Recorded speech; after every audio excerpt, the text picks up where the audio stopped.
Hi ho, it's off to MB2 Underground we go. Welcome back. I am Sarah Kiefer. And I'm JT. Hi. Hey, Sarah. I don't know where that one came from. That was just me bored earlier thinking of stuff. Well, there's no context for that today. I was trying to put it together. I was like, okay, Snow White, Disney, I don't know. Yeah, it's a 100-piece puzzle with only 80 pieces. You can't put it together. Well, we can always try. Yep, that's what we're doing. I'm excited today. Our guest, I just found out, has a sick name. Like the meaning of his name's awesome, so we'll have to get into that. But he is the CEO of NexHealth, who's a great partner to MB2, as well as the healthcare industry in general. So please, Sarah, allow me to introduce Alamin Uddin. Welcome, Al. Yeah, thank you for having me. Welcome. What does your name mean? He really built that up. It means the trustworthy and the faithful, to the point that, when I was growing up, 5 years old, I have a lot of memories from that age, not sure why. My mom, she would reemphasize what my name means, and I literally thought I just could not lie. And all my friends thought I was just dumb. Like, why am I being honest about this? Oh my gosh. I just thought You're like, you're the narc friend. Pretty much, yeah. I love that. That's a good way to get your kids to do what you want. My name means princess. And so my parents just reminded me for my whole life I was a princess. And that's how we got here. Well, my wife's name does not mean princess, but that's what my wife's grandfather and generally her family calls her. So that's what she also thinks. I love it. Well, thank you for joining us. Yeah, of course. Well, tell us about NexHealth. I want to jump right into the business because I think it's really incredible, at least the little bit of research that I was able to do beforehand, understanding your background and really what spurred you on to create this company. But tell us what NexHealth does, and then I want to get into the actual, call it the superhero origin story. Or supervillain, depending. Definitely we'll hero. We'll have to figure that out as we go. Definitely hero. Yeah, the way to think about NexHealth is, we are essentially the orchestration platform behind a ton of the apps that a lot of dentists, doctors' offices use. So think about, TrueLark, think about Bird Eye, et cetera. Mm-hmm. In addition to that, we have our own applications on top that interfaces with patients. In other words, if you're buying NexHealth, all the way from your scheduling an appointment to your patients paying you, to you buying third-party software and integrating it with your offices, all taken care of through NexHealth. Oh, it's a fairly unique model. I'm not even sure, frankly, what to call it. Yeah. Because you really can't box that into anything. Yeah. Yeah. And where did the idea for it come from? It's a bit of a long story. So. Oh, great. We've got some time. That's what this podcast is for. The Trustworthy and the Faithful. Sorry. That's just such a cool name. I can't get over that. Before I go into the origin story, I think some background context on the problem would probably help first. Yeah. For sure. If you look on our careers page, you'll see that the headline that we lead with is accelerating innovation in healthcare. What does that actually mean, right? From our point of view, the way that we think about this is that you look across every other aspect of our lives. Doesn't matter what it is. There's an app on your phone for that. If I pulled up one of your phones right now. Oh, God, no. I can probably find 5 different fintech apps. So think about, Venmo, think about Robinhood, all these apps, right? Got them both. For your health, probably some fitness app, maybe. Yep. Whoop, Definitely baby. not. Come on. Shout out Whoop. Sponsor the podcast. Wait, what? Sorry, go ahead. Healthcare is essentially one of these problems that as long as our species has been around, we have this problem. Mm-hmm. This problem will never go away. But for whatever reason, there isn't a ton of innovation here. And it's not even the economics. I mean, it's a $4 trillion just in the U.S. type space, right? 25% of GDP. So why isn't there more digital innovation in the space? And that's a problem, that the federal government has been trying to tackle since the year I was born, which is 93, since President Clinton, basically. And every administration has tried since. Data interoperability, in other words. What does that mean? Essentially what that means is that let's not look at this from an MB2 perspective, but let's look at it maybe from a consumer standpoint, okay. Right? If I asked any consumer, even you, right, hey, where's your health data from, let's say, 2009 for that specific appointment that you went to, maybe there's some images that were generated, whatever it is, right? Yeah. As consumers, your data, you generally know where it is, but the real problem is that it's locked and stored between all the different doctors you're seeing. Yeah. Some are in their office in the server, your carriers, lots of different places, right? And just the way that the industry was set up, regulations, a bunch of other things that I can get into, this problem just is so massive that not even the federal government can solve. So the reason I give this context is to go back to the founding story, which is that's how ambitious our mission and our vision is, essentially. So going back to the founding story, I started the company out of college. So I dropped out of school and started the company. It took us about 3 years to figure all this out, but we're finally here. And the inspiration for it came from, honestly, nothing beyond the sheer fact that I've always just been naturally ambitious. As in, you go to school, I was always good at math. So I was like, hey, what can I do with my life and my career? Initially, I thought I would be a mathematician, but eventually realized, actually, I'm probably one of the worst mathematicians out there. What is it? What exactly is a mathematician? Just somebody mathing all day?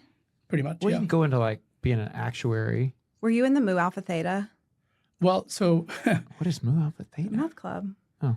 yeah. I was. Yeah. Okay. There are a lot of different Got things it. you can do, but what I wanted to be was more of a theoretical mathematician, meaning you're basically solving problems That don't exist? that mathematicians haven't been able to solve for like hundreds of years. Oh. So there okay. are there are all these sort of like quantum physics hasn't been solved yet in a sense. Or like cold cases if you were a detective. Exactly. Yeah. It's That very I much understand. detective work, by the way. Interesting. That's actually a really good way of putting Yeah. it, Sarah. Thank you. That's what I'm here for. No, frankly, like if you love detective shows, you will see some of those concepts get layered in there as well. Or House. He's the one with all the illnesses that nobody can figure It's out. never lupus, though. It's never lupus. Okay. Anyways, Not going to be a mathematician. not going to be a mathematician. So I go into school trying to figure out, what I want to do, and then eventually land on, what is the best way to have an impact in the world today, like practically speaking, that you can control and not just be luck. And it was through, business and technology. As in, if you can create something new that doesn't exist in the world, and you put sales and marketing behind it, you can get it in the hands of people, and that in itself changes the world. Just think about, sales and marketing with the iPhone and this device, how much has like reoriented the world around us, right? Yeah. Anyways, so from there, I got a job at a doctor's office in the Bronx in New York. This MD, so it was a primary care office, about to retire. I don't think he kind of gave a shit about who he hired. So hired me part-time. And that's when I got exposure to the whole field and figured like, hey, this is a massive problem that I myself have as a receptionist. And if we can solve this problem of data interoperability, or in other words, third-party systems being able to talk to my system, and me as a receptionist being able to build anything like, I was always technical. Yeah. From there, I got the inspiration. I didn't know what I was signing up for. Am I allowed to curse? Yeah. Okay. Sorry, executive decision. Go ahead. It's a really hard fucking problem. Yeah. Anyways, here we are. So you were working at as a receptionist in a primary care physician's office, and you were like, nah, bump this. I'm going to do what the federal government couldn't figure out how to do. Pretty much. Yeah, I would say that's ambitious. When do you think your name meaning impacted the ambition you grew up with? You're like, I got to be trustworthy and faithful. I got to really strive for it. Or where do you think that originates from? I am honestly not sure. People ask me this a lot. I just don't know. Is it nature or is it nurture? So if you'd have asked me 6 months ago, I would have said, hey, you can nurture these things. But as of now, pretty much firmly on the side of just nature. Interesting.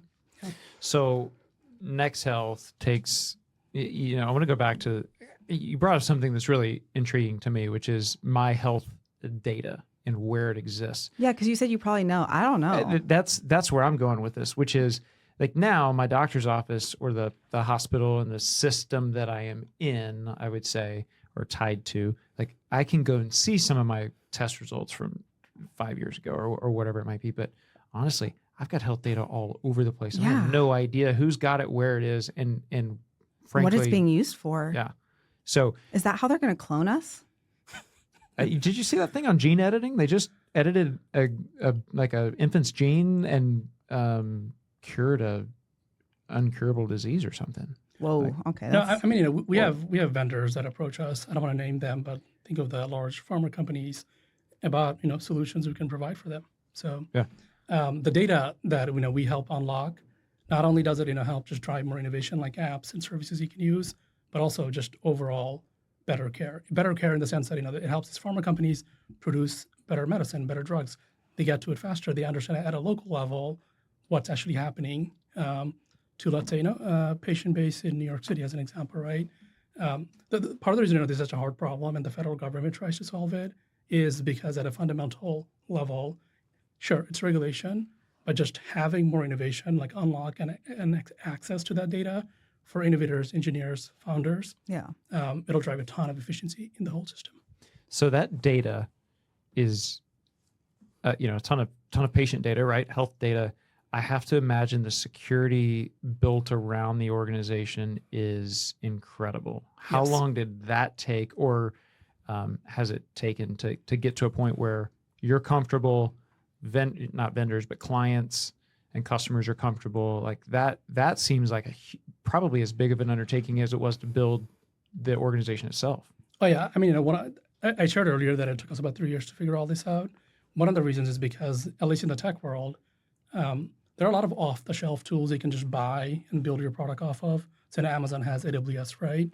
We ourselves had to start off with some, you guys probably haven't heard of it, called Aptiv, basically, which is like a version of AWS, but it's I don't secure even know what compliant. AWS is.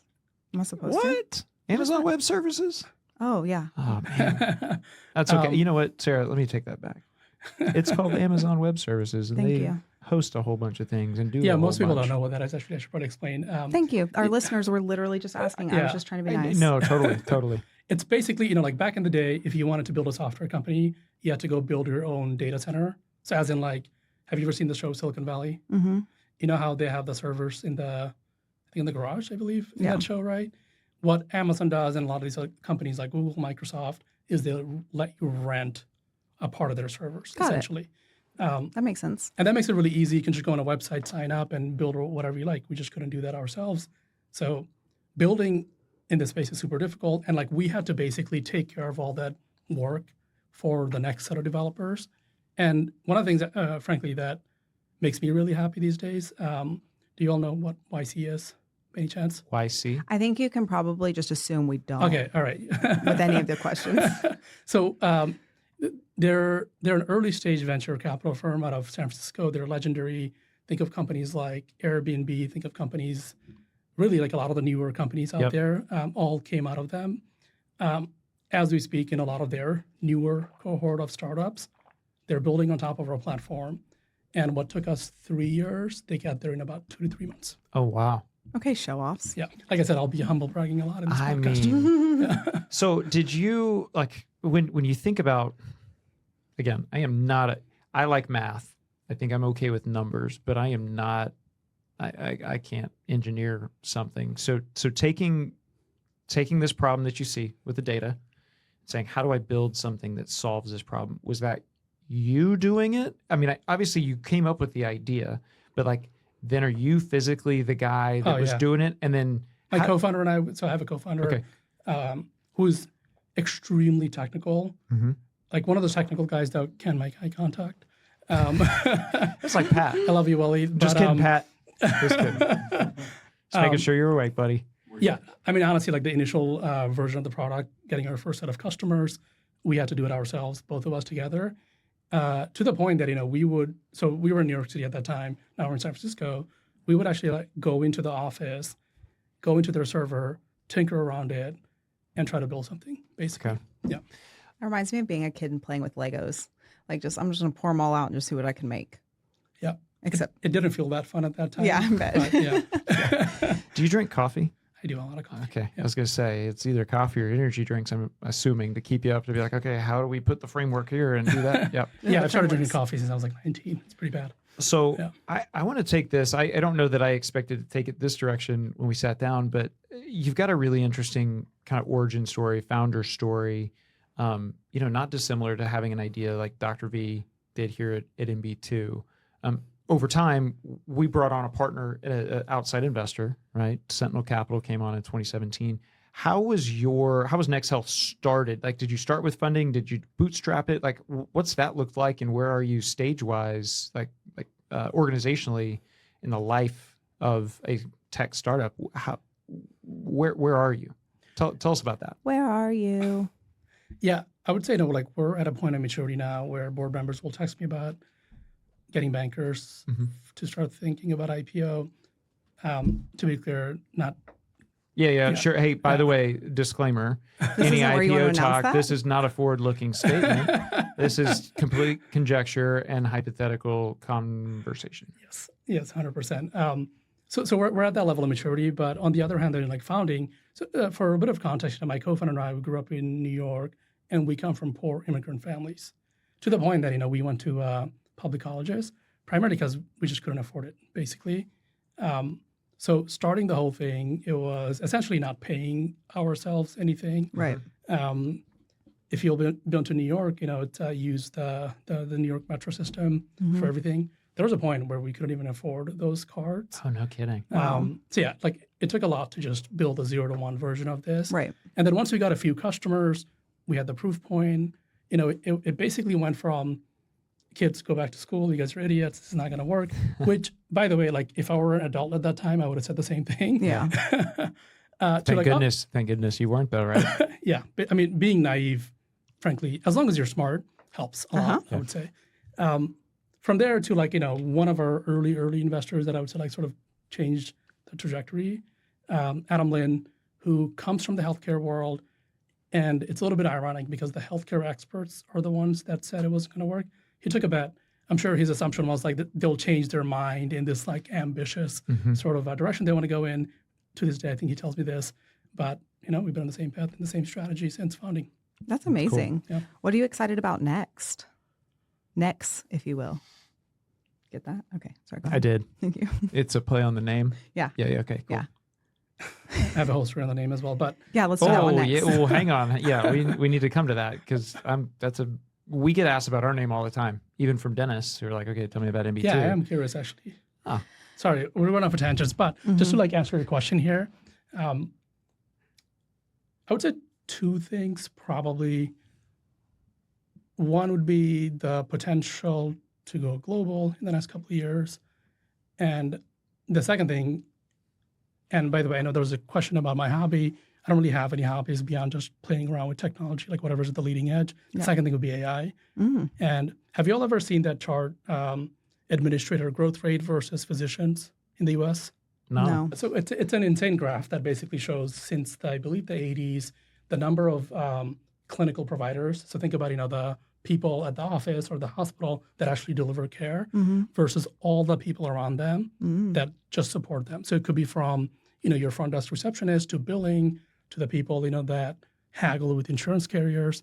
The growth rate of those sorts of administrators versus the people that actually provide the care. Without showing the visuals, it's actually hard to explain, but physicians are basically flat. And the administrator growth rate is just up and to the right, massive. It's Wow. like 1,000 times bigger. So you take our technology, which is, the synchronizer, very descriptive. Hopefully it makes sense what it does. Synchronizes data between different entities. You take that, and the fact that it's also real time, meaning, you do an action, let's say at one of the MB2 offices, one of the developers that you all are using, TrueLark as an example, they instantaneously see what's happening and they automate some step, right? You turn that whole sort of flow and you add AI into it and the rate at which AI is also progressing. It means for the first time in US history, we can solve that problem of extreme inefficiency in healthcare because the sheer number of administrators you need to just provide care. So what happens when we start taking away jobs from people? Well, Sorry, I had to. Yeah, no, Jeez. that's a great question. Frankly, that's a great question. Hard-hitting Sarah Kiefer. Yep. One of the great things about capitalism actually is that the thing that you'll always notice over and over again, you never and rarely, if ever, actually get job reductions.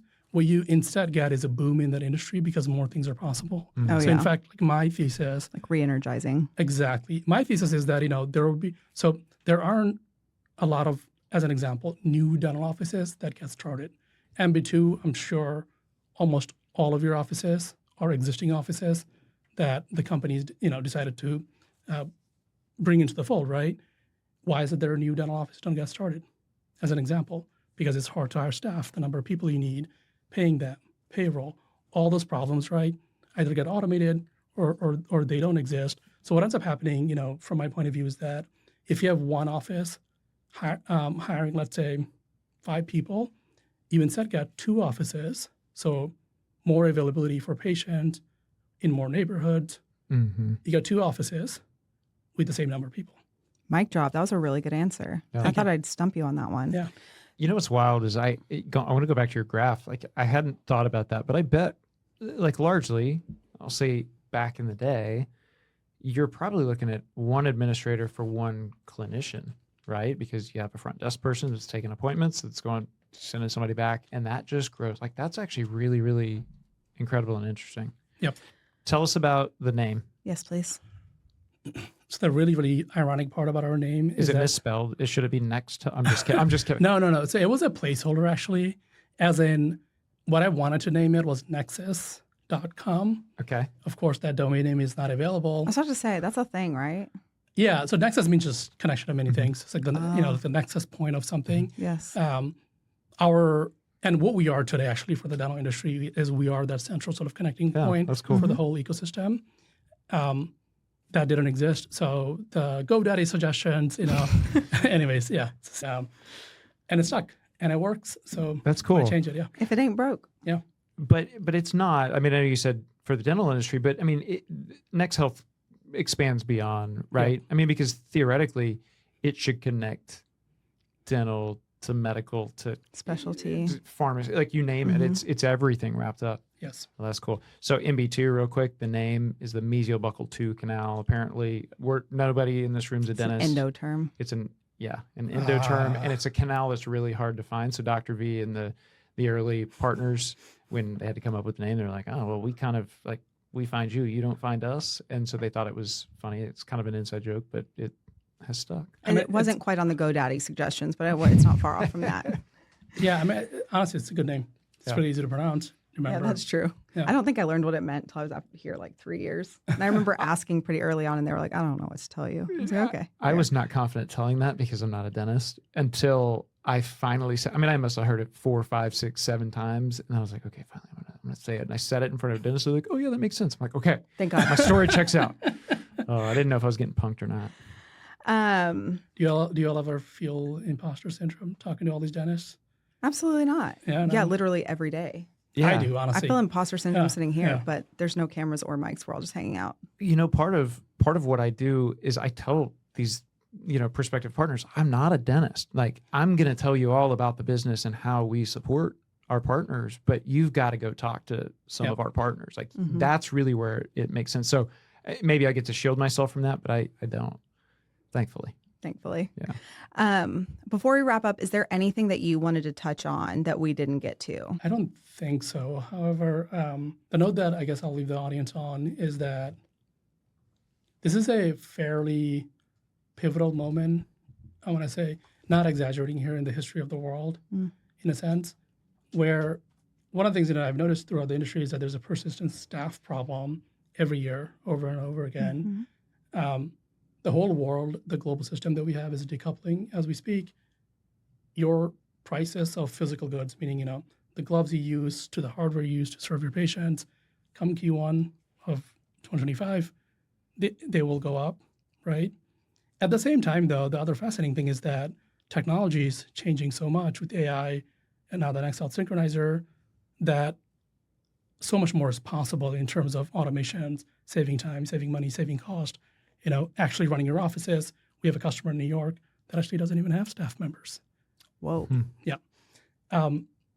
So for the audience here, I would be cognizant of how the world is changing.